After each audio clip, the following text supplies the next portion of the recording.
Hi, my beautiful friends. How are you today? Hi, how are you? I hope you're doing well. I changed up my background. I know, groundbreaking. I went back to the original color. I know. Fantastic. Love it. Beautiful. Wow. My name is Bailey Sarian, and today is Monday, which means it's murder, mystery, and makeup Monday. If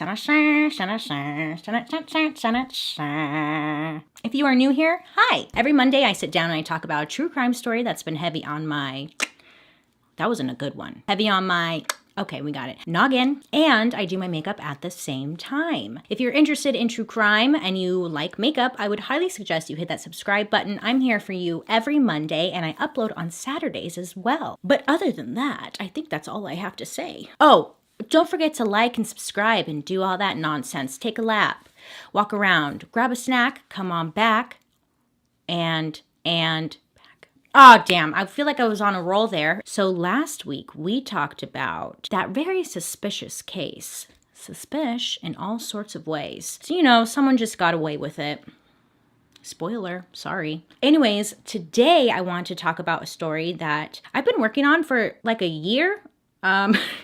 Which makes it sound like I'm going to have like some grand storyline, right? No. You see, this case, there's not that much information about this woman, but it's too interesting and it's too fitting to not talk about it. The case of Giulia Tofana. Have you heard of her? Well, let me tell you. If you're ever curious as to what I'm using, I do link it down in the description box down below.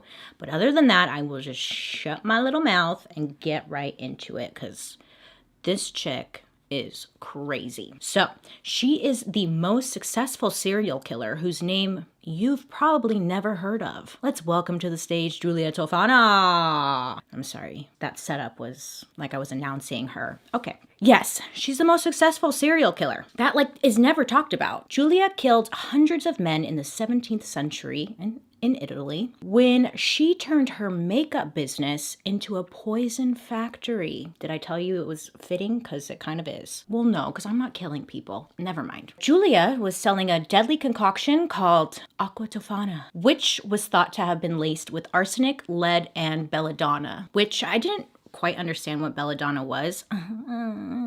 She doesn't know anything. Oh my God. I know. The belladonna berry juice was used historically in Italy. You see, the women used just a drop of it in each of their eyes to dilate their pupils. And what this would do is give their eyes like this luminous, striking appearance, so they say. Lead and arsenic were common ingredients for facial powders at the time, and it would lighten the skin. This was again during the Renaissance when nobody knew any better. Okay. They found dilated pupils to be highly attractive, which, nowadays when you see someone with dilated pupils, you're like, are you okay? No? Okay. Now, again, this took place during the Renaissance. So arranged marriages was still a thing. Definitely. Okay. Women were often forced into just marriages by their families without having any say whatsoever. Once married, men had complete control over their wives, over women, and just these women were left completely powerless. They had no say, no control, and they just had to sit there and take it. Husbands would often beat their wives and not face any type of consequence or punishment for that, and would just subject them to all sorts of cruel treatments. Again, they couldn't do a damn thing. So that sucks. It was a time when men just ruled over their own families, and even the most aristocratic of daughters were just seen as items to be auctioned off into loveless marriage. It didn't matter if you came from money or anything. Every woman was just an item, an accessory, just there.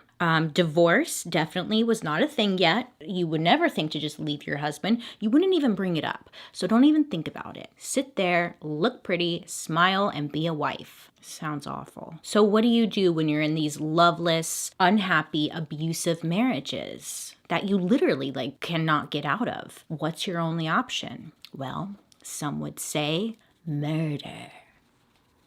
So who was this Giulia Tofana? Well, one of history's most prolific serial killers still remains a mystery. Yeah, you heard that right. Okay, look, There's no portraits of her. Information about her is very sparse. There was an image going around, a portrait of a young woman. She was holding, I think it was like a unicorn. And many had said that this was Giulia, that this was a portrait of her. It was proven, in fact, that it wasn't her, and there are no portraits or no known surviving portraits of Giulia at all. She's seriously like a big mystery. I tried looking. I've tried, okay? I was looking.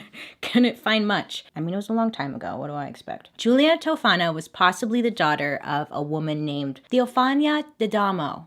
Did I nail it? She was executed in July of 1633, and she was executed because she actually murdered her husband. Now, Giulia was described as being very beautiful, and she spent a lot of her time with apothecaries, which are people who prepared and sold medicines and or drugs. But she spent a lot of time hanging out with them and learning how to make her own concoctions, how to make her own medicines, how to make her own drugs. Giulia found a lot of interest in this, and she was good at it too. She would ask a lot of questions, and she started mixing her own potions. Now, some say that Giulia learned to make her own poison, but then some say that she actually learned how to make poison from her mother, Theophania, who also made poison, and she passed on the recipe to her daughter before she was executed. But some heavily believe that Giulia actually just learned how to make it herself. Regardless, a clear, harmless-looking liquid, a small 4 to 6 drops, were, quote, sufficient to destroy a man, end quote, is what Giulia made. It was named Aqua Tofana. Aqua Tofana. Aqua Tofana. Aqua Tofana.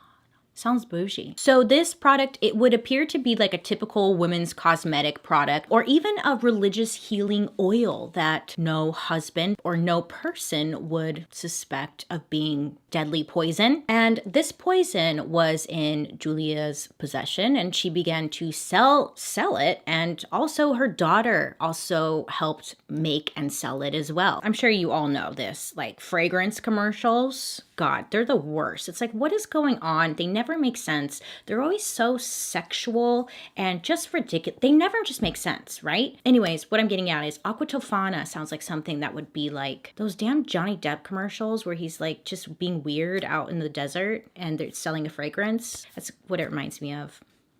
Not the point though. So first, Giulia actually disguised Aqua Tofana as a powdered makeup. Women would could set it on the counter on their dressing tables next to their lotions and their beauty related products without raising any type of suspicion, like what the hell is that? Her second disguise was even more ingenious. She sold Aqua Tofana hidden in small vials. The vial claimed to be Mana of Saint Nicholas of Bari, a special healing ointment that looked like a devotional object. You're probably asking, well, why is she doing this in the first place? Because Giulia was sympathetic towards low status women and most often sold her poison to women who were trapped in difficult and abusive marriages. She just really wanted to help. She became known as a friend to the troubled wife, and due to word of mouth, she was well known amongst the fellow ladies. Aqua Tofana provided a quick, discreet solution to their problems. This looks crazy. Now, to be fair, she did sell her concoction to men as well, but mostly a lot of her customers were just women, mainly women. And these women would buy it from Giulia and then give it to their husbands. It was their only way out, apparently. Now, this product, Aqua Tofana, it was popular because it was almost impossible to detect, and it was a slow action poison that had 2 key benefits. It made the symptoms it produced in its victims resemble those of an advancing disease, like a flu. Also, it kind of made it look like it was a death from natural causes. And because it killed slowly, most of the men would put their affairs in order or even write a will. Most of the people during this time were deeply religious, and I'm laughing because, look, most of the people were deeply religious. I'm not laughing at that. That's great. Because this was a slow working poison,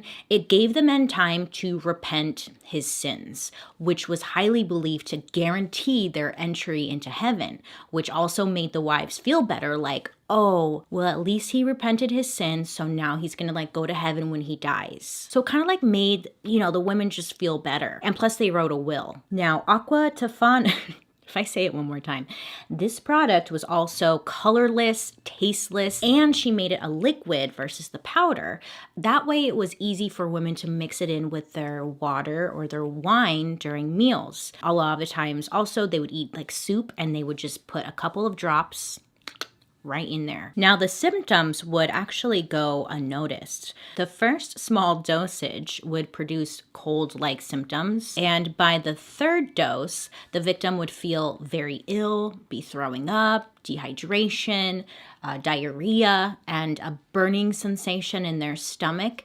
And then by the fourth dosage, it would kill the victim. So women would just add a little drop of it into a meal or their drink, and just a tiny bit, and just do it one day at a time. Some women would do a shit ton at once and they would get very ill and die. Women in Italy during that time had only 3 ways to make a living. They got married, they begged, or they prostituted themselves. Now I know the word prostitute is frowned upon. It's not. We call it sex workers now, but back then it was considered prostitution. So I'm going to say prostituted themselves. Women would often die in childbirth due to complications. A lot of the times women would have tribes of children. I mean, tons of kids. There was one woman, she was like super powerful and she was on her 8th kid and she died of complications. She came from a very wealthy family. I want to say her name, but I know I'm going to say it wrong. She came from a very powerful family at that time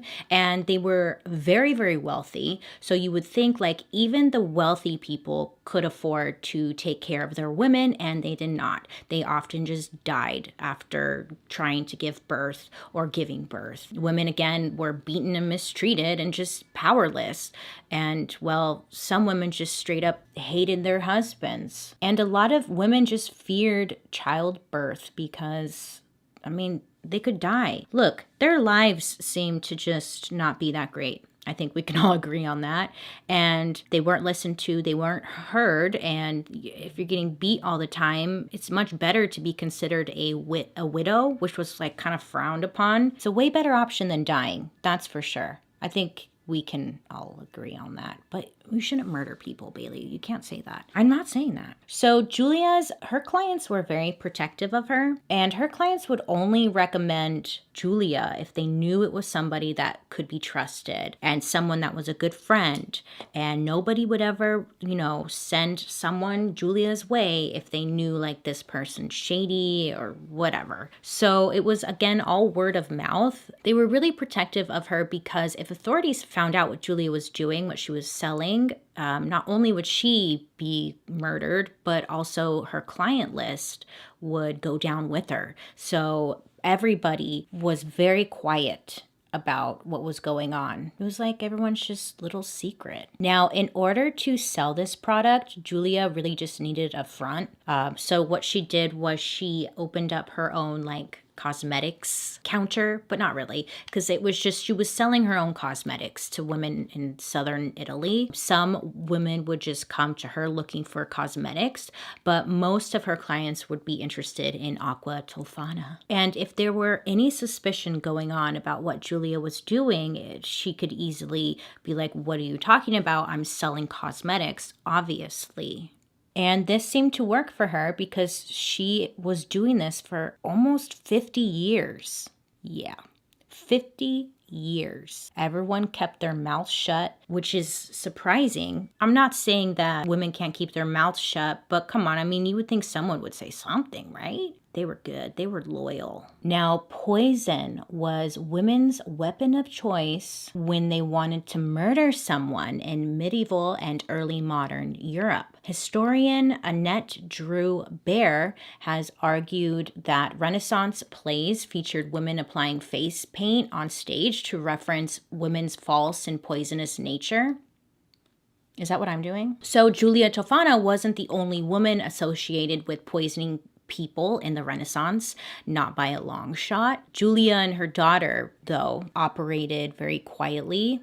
Obviously, they went on for like 50 years in Italy. So they ended up moving to Naples and then to Rome, where she continued her booming business. There was like a journal written about this time. And in this journal, they said that, again, it was administered in wine or tea or some other liquid. The husband would feel weak and then feel ill, and that they would call a medical man. And after the second dose of the poison, this weakness became more pronounced. The beautiful wife would express a lot of anxiety over her husband's illness and a lot of stress, and rarely would she be under suspicion because of how she was acting. A lot of the women would be coached on how to act when giving the husbands this poison, how to do it. So again, they would put it in the husband's food.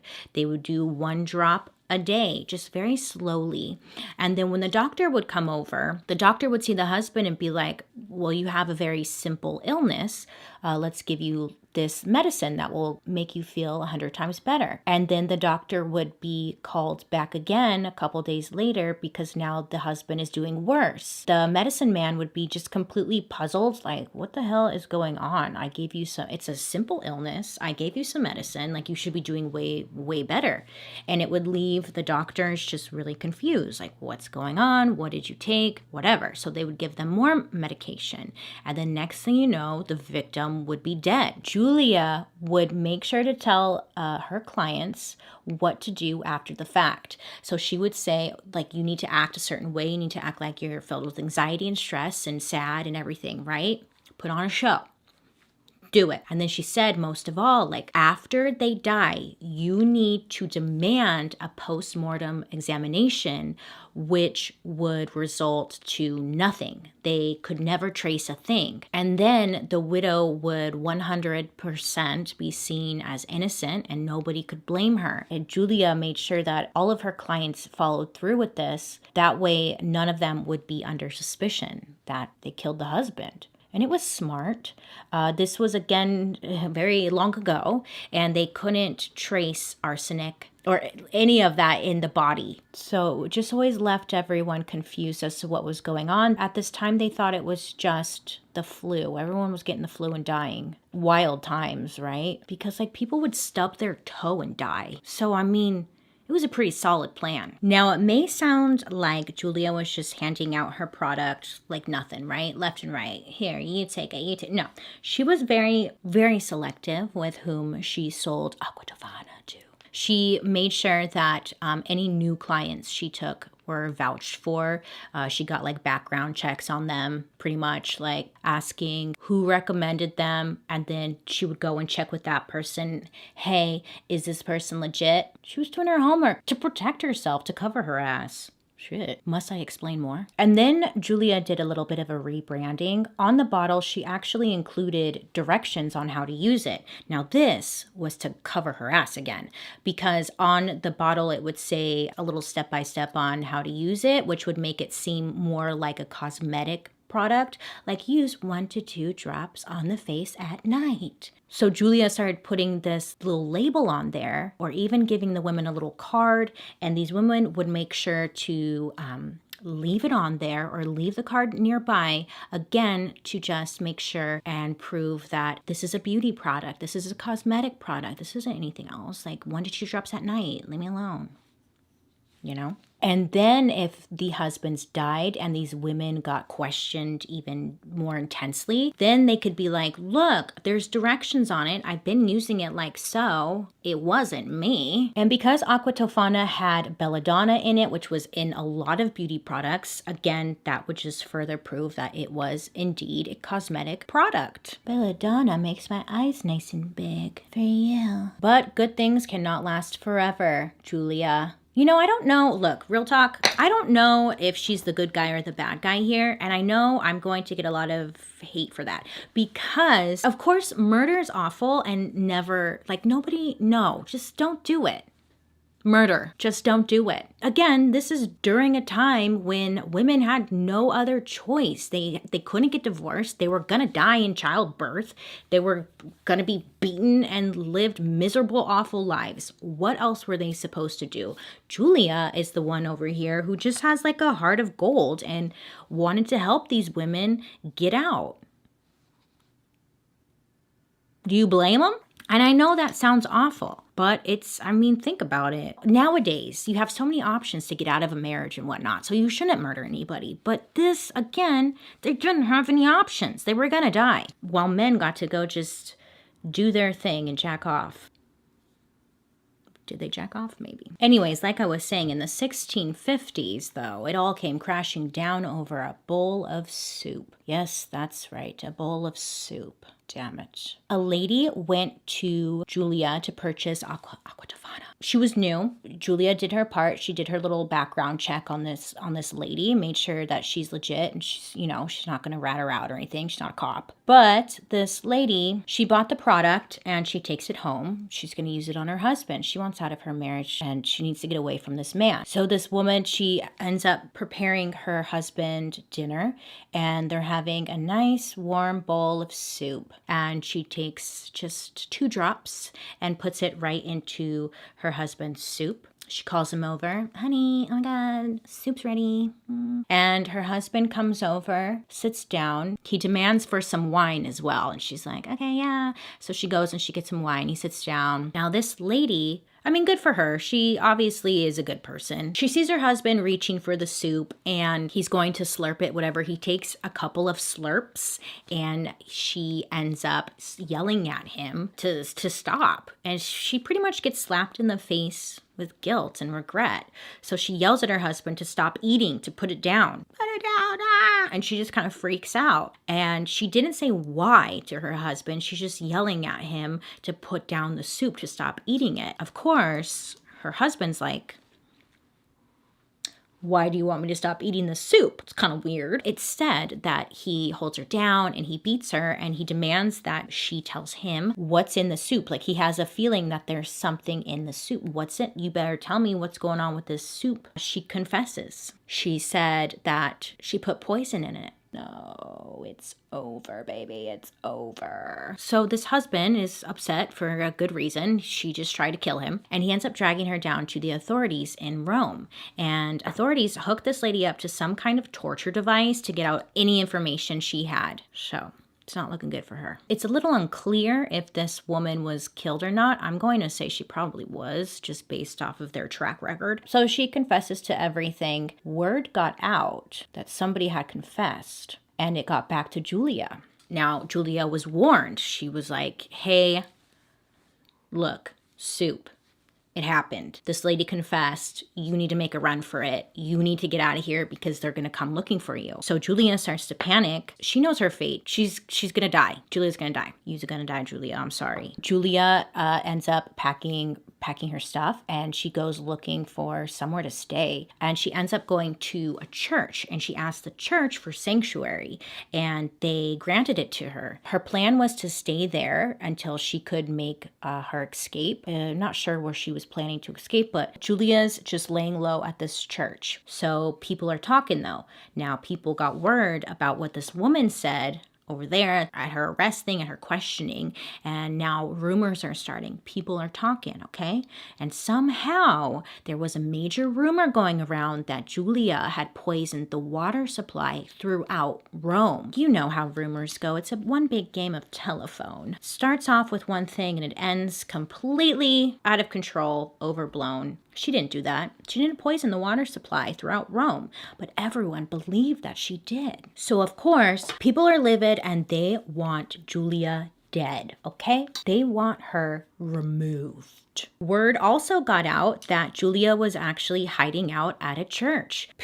A lot of people kind of got together. I picture just a mob of people with like steak knives. No, I'm sorry. What are those things called? With the forks?